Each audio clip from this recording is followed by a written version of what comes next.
Red Bull team principal Christian Horner says his drivers were left hugely exposed by the lack of performance from the Renault power unit in the British Grand Prix. After having won the last race in Austria, Red Bull was largely uncompetitive at Silverstone, where it qualified a distant 5th and 6th and was then powerless to hold off Mercedes and Ferrari in the race. With Daniel Ricciardo unable to pass the struggling Valtteri Bottas late on, Horner says Renault and Honda showed similar performance, but that he has faith in Red Bull's future power unit partner to make bigger improvements. You can see the situation between the engines is very similar at the moment, and it is all about the potential development, Horner replied.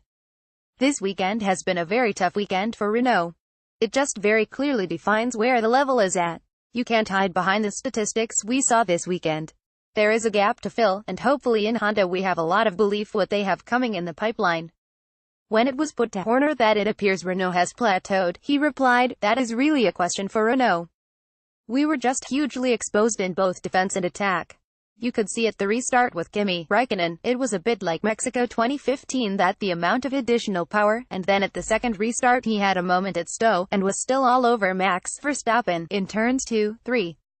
Unfortunately for Daniel, he just couldn't attack Valtteri whilst having a superior tire and grip and performance, he just couldn't, even with the DRS open, we were still dropping back. You look at the percentage that we're off, it relates to about a 7% delta in power around this circuit, and on our vision that is about what we saw."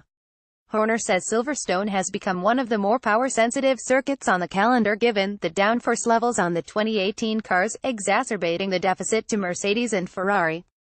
"I think the problem with Silverstone now is that it's such a wide-open throttle circuit," he said. "You're talking 82% in qualifying at full throttle, so corners like Copse, Beckett's, Stowe, they're not quite the challenge that they were in these cars because everybody's flat through Copse now.